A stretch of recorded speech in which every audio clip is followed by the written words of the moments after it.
Olá, tudo bem? Nós estamos aqui agora meditando na Bíblia em ordem cronológica e estamos em Mateus capítulo 24. Esse capítulo 24, ele demonstra coisas que vão acontecer no futuro, aconteceram naquele tempo dos discípulos, mas que vai acontecer no nosso tempo. E olha, não vou muito longe, já estão acontecendo. Mas como sempre, nós vamos pedir a direção de Deus. Hoje nós continuamos no versículo 31, tá bom? Mas se você tem gostado do conteúdo, partilhe esse vídeo com mais pessoas e eu também peço que você dê o seu gosto. Enfim, faça aquilo que você pode fazer, né? Não custa nada. Vamos pedir a direção? Meu Deus, nós estamos meditando nessa parte de Mateus capítulo 24. Tão importante, meu Deus, tanta coisa aqui que está contida nessas palavras que diz respeito à nossa atualidade hoje que nós estamos vivendo no mundo. Ajude-nos a compreender, que o Teu Espírito esteja agora entre nós para falar conosco. Amém. Mateus 24, 31. E Ele enviará os seus anjos com rijo clamor de trombeta, os quais ajuntarão os seus escolhidos desde os quatro ventos, de uma a outra extremidade dos céus. Aprendei, pois, essa parábola da figueira. Quando já os seus ramos se tornam tenros e brotam folhas, sabei que está próximo o verão. O comentário diz, a figueira. Em algumas passagens da Sagrada Escritura, Israel é comparado a uma figueira. Então, Oséias 9, 10 diz assim, achei a Israel como uvas no deserto. Vi a vossos pais como a fruta temporã da figueira, no seu princípio, mas eles foram para Baal Peor, e se consagraram, e essa vergonha, e se tornaram abomináveis como aquilo que amaram. Seguindo o comentário. Desde que o povo judeu foi expulso da sua terra, no ano 70 da era cristã, Israel se espalhou pelo mundo. Mas, em 1948, a ONU decretou a criação do Estado de Israel. Assim, a profecia de Isaías se cumpriu. Isaías 66:8. Quem jamais ouviu tal coisa? Quem viu coisas semelhantes? Poder-se-ia fazer nascer uma terra num só dia? Nasceria uma nação de uma só vez? Mas Sião esteve de parto e já deu à luz seus filhos. Concluindo o comentário, Deus trouxe de volta o seu povo, que estava disperso pelo mundo, para a sua própria pátria. Depois de quase serem exterminados na Segunda Guerra Mundial, os judeus ressurgiram e foram restaurados pelo poder de Deus. Israel brotou como a figueira e tem dado seus frutos. Temos que nos manter atentos a tudo que acontece na Terra Santa, porque todas as profecias relacionadas aos últimos acontecimentos estão ligadas a ela. E é verdade. O termômetro, na verdade, Israel é um grande termômetro. E nós estamos vendo, né, passo a passo, tudo se cumprindo. Então, nós temos que... O que é o principal? É você manter a sua salvação em dia, né? Todos os dias, mantê-la sempre pronto. 33. Igualmente, quando virdes todas essas coisas, sabei que Ele está próximo, às portas. Em verdade vos digo que não passará essa geração sem que todas essas coisas aconteçam. O céu e a terra passarão, mas as minhas palavras não hão de passar. E aqui está uma verdade sagrada, né? Você vê que passa homens poderosos, passam tempos, passam gerações, tudo está passando, né? Eu vou passar, você vai passar, mas as palavras de Deus permanecem. Olha quantos mil anos, né? As palavras que Deus inspirou os seus servos a escreverem e agora chega a nós. Então, essa palavra que nós estamos lendo é a palavra mais poderosa que existe no mundo. Quem absorve esses pensamentos, absorve os pensamentos de Deus, tem a mente de Deus. Que maravilha, né? 36. Mas daquele dia e hora ninguém sabe, nem os anjos do céu, mas unicamente meu Pai. O comentário diz, ninguém sabe o dia e nem a hora. Deus reservou apenas para si o conhecimento do dia e da hora em que Ele intervirá neste mundo, manifestando a sua justiça. Na segunda vinda do seu Filho amado, o Senhor aniquilará toda iniquidade e dará àqueles que o desprezaram a recompensa das suas más ações. Quando Jesus veio a este mundo pela primeira vez, ele se esvaziou de toda a glória que possuía junto ao Pai e se tornou homem. Portanto, ele assumiu não somente um corpo com limitações, mas também uma natureza humana. Filipenses 2, 6 a 8, que, sendo em forma de Deus, não teve por usurpação ser igual a Deus, mas fez a si mesmo de nenhuma reputação, tomando a forma de servo, fazendo-se semelhante aos homens. E, achado na forma de homem, humilhou-se a si mesmo, sendo obediente até a morte e morte de cruz. Por isso também Deus o exaltou sobremaneira e lhe deu um nome que é sobre todo nome. No comentário, é claro que ao ser glorificado e elevado aos céus, ele reassumiu a sua posição original junto ao trono do Altíssimo e recebeu por direito todo o poder dos céus e na terra. Dessa forma, assim como o Pai, o Filho é reconhecedor de tudo, pois os dois são um só. João 10, 30 diz assim: eu e o Pai somos um. Eu acho forte isso, e aí é nessa questão que ele fala, né, que nós não saberemos nem o dia nem a hora em que ele vai voltar, né, somente o Pai. Então, eu preciso estar atento, eu preciso estar vigilante, né? E o que me faz ser assim? O temor a Deus. O temor a Deus é a maior arma que eu tenho para usar aqui na terra para me manter firme até o fim. O temor me faz desviar do caminho mau. O temor me faz andar nos caminhos da luz. O temor me faz afastar de pessoas que não querem o meu bem, na verdade, né? O temor me faz afastar do pecado. Então é o temor. O temor, como diz, é o princípio da sabedoria. 37. E como foi nos dias de Noé, assim será também a vinda do Filho do Homem. Porquanto, assim como nos dias anteriores ao dilúvio, comiam, bebiam, casavam e davam-se em casamento, até o dia em que Noé entrou na arca. E não o perceberam, até que veio o dilúvio e os levou a todos. Assim será também a vinda do Filho do Homem. E eu vejo também, né, essa questão de Noé como os dias de hoje, né, as pessoas distraídas com a sua vida, com o que vai lhe agradar, com o seu trabalho, ganhando dinheiro, que não está nada errado, né? Mas elas desprezam o espiritual. Você pode lutar pelo material, mas sem desprezar o espiritual. O espiritual é o mais importante, vem primeiro, né? São prioridades. Então, aqui retrata bem o que está acontecendo hoje. As pessoas estão vivendo isso aí.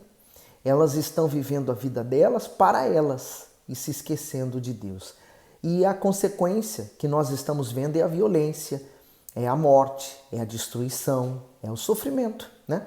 O ser humano vazio, ele em busca de preencher esse vazio, comete pecado, porque o pecado por um tempo até preenche o vazio, mas ele não é capaz de preencher todo o vazio, somente o Espírito de Deus. E eu vejo também a questão de Noé, a Arca da Aliança, como nascer de novo, né? A sociedade, o mundo naquela época estava perdido, desorientado. Deus mandou Noé construir uma arca. Então, imagine como nós hoje estamos nesse processo, né, de uma nova construção, né, a construção de uma comunhão com Deus. E quando ele entrou para a arca, então Deus fez tudo novo. Haverá um dia em que tudo será feito novo na nossa vida. Viveremos numa nova terra, um novo céu, a nova Jerusalém. No 40, então, estando dois no campo, será levado um e deixado o outro. Estando duas moendo no moinho, será levada uma e deixada a outra. Comentário: será levado um e deixado o outro. Essa declaração do Senhor Jesus é uma referência ao arrebatamento da igreja. Nem todos subirão para se encontrar com ele nas nuvens. Essa glória será exclusiva para aqueles que estão vivendo em santidade diante de Deus neste mundo de trevas. E aí eu fico imaginando quantas pessoas vão ser pegas de surpresas, né? Pessoas que estão na igreja, às vezes até um oficial da igreja, uma pessoa que faz muitas coisas, mas veja bem, ela não é. Então, quem não é, não vai ser salvo, né? No momento do arrebatamento, vai terminar por ser deixado. Então, quantos pastores, bispos, arcebispos, né, cardeais, papas, padres, obreiros, obreiras, diáconos, seja quem for, nessa altura vai ficar, né? Mas achavam-se que estavam bem. É como os religiosos. Jesus estava diante deles, mas eles não conheciam Jesus. Então, quantos serão pegos de surpresa? Então, vamos, né, como diz no Brasil, colocar nossas barbas de molho. Aqui em Portugal se diz, vamos abrir bem as pestanas, quer dizer, os olhos. Vigiai, pois, porque não sabeis a que hora há de vir o vosso Senhor. Mas considerai isto, se o pai de família soubesse a que vigília da noite havia de vir o ladrão, vigiaria e não deixaria minar a sua casa. Por isso, estais vós preparados também, porque o Filho do Homem há de vir a hora em que não penseis. Comentário: vigiai. A ordem de manter uma vigilância constante estava sempre presente nas palavras do Senhor Jesus, principalmente em relação à sua vinda para buscar os que são seus.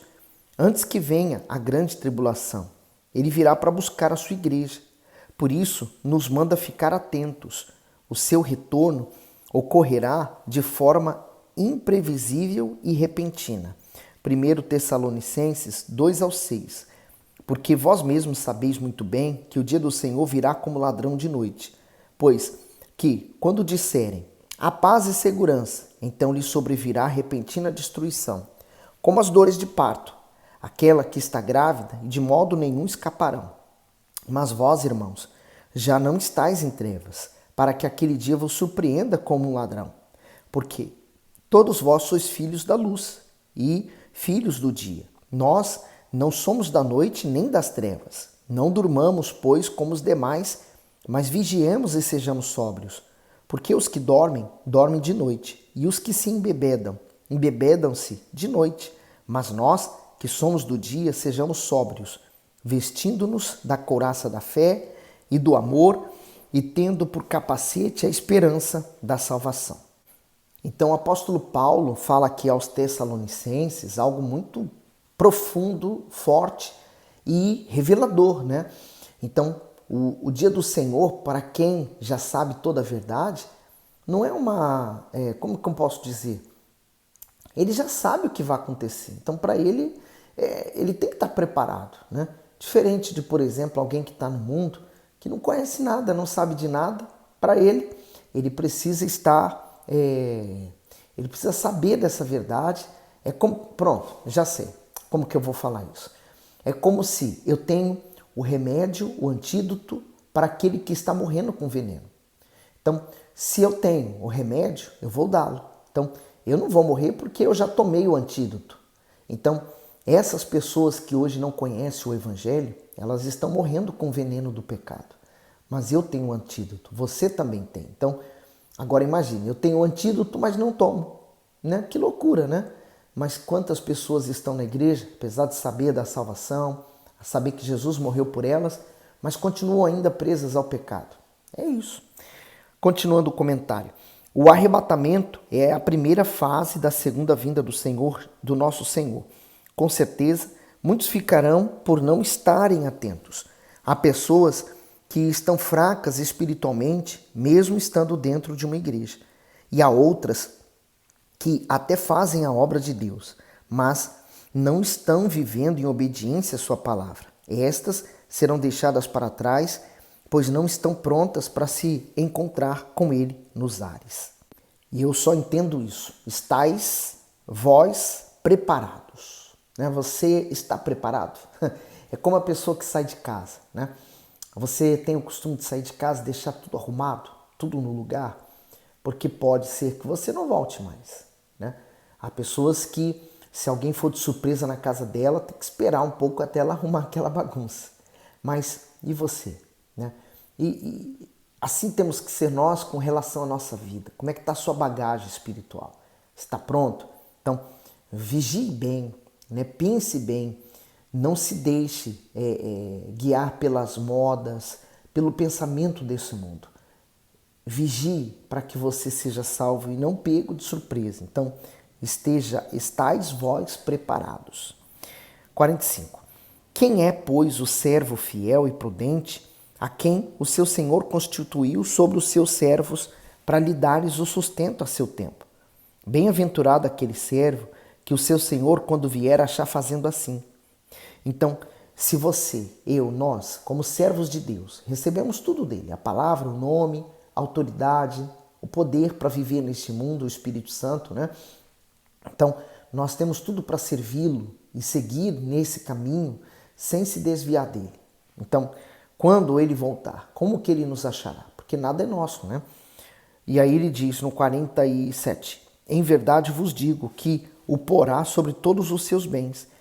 Mas se aquele mau servo disser no seu coração, meu senhor tarde virá, e começar a espancar os seus conservos, e a comer e a beber com os ébrios, virá o senhor daquele servo um dia em que não espera, e a hora em que ele não sabe, e separá-lo-á e destinará a sua parte com os hipócritas. Ali haverá pranto e ranger de dentes. Na verdade, o Senhor Jesus deu um exemplo, né? Ele contou uma história para exemplificar o que eu acabei de falar do veneno. Eu tenho o antídoto, eu estou envenenado, eu tenho o antídoto, mas não tomo. E eu estou morrendo, mas prefiro morrer. Eu prefiro morrer envenenado pelo pecado do que tomar o antídoto. Quer dizer, são aquelas pessoas que, apesar de saber que Jesus pode voltar a qualquer momento, ou se elas morrerem, a alma delas vai para o inferno, elas continuam brincando com Deus, né? Que perigo. E para terminarmos o comentário final do 45 ao 51, 2 tipos de servo, o fiel e prudente e o mau. Algumas características do servo fiel são o seu caráter, seu zelo e a sua dedicação a tudo que se refere ao seu Senhor. Por ser leal, tem a confiança do Altíssimo, por isso recebe das suas mãos responsabilidades maiores. Já o servo mau tem como princípios, características e infidelidade e a ganância. Ele não dá a mínima importância aos interesses do seu senhor, pois sua preocupação é viver em função de si mesmo. Ambos serão a sua recompensa. Ambos terão a sua recompensa na volta do Filho de Deus. O servo bom será honrado por ele, mas o servo mau será lançado nas trevas. Um dia todos nós, como servos do Todo-Poderoso, daremos conta de todas as almas que nos foram confiadas por ele. Por isso eu digo para você, não se cale. Ao falar da palavra de Deus, ao falar de Jesus, quantas pessoas que estão à sua volta que não conhecem Jesus e que talvez, se Jesus voltasse hoje, elas ficariam. Quantas pessoas que estão à sua volta que, se morressem, né, elas perderiam a chance, a oportunidade de conhecer Jesus. Então, não perca a chance de falar com essas pessoas, né? Você não precisa falar o mundo inteiro, mas você pode falar com quem está à sua volta. Aquela pessoa que você diz bom dia para ela, aquela pessoa que você para e conversa com ela no seu trabalho, ou na sua escola, ou seus vizinhos, enfim, que seja. Mantenha firme a sua fé em Jesus, tá bom? Olha, que Deus continue abençoando você abundantemente e que você permaneça nesse caminho, o caminho que Jesus já traçou e agora nós estamos indo após ele. Fique bem, Deus abençoe.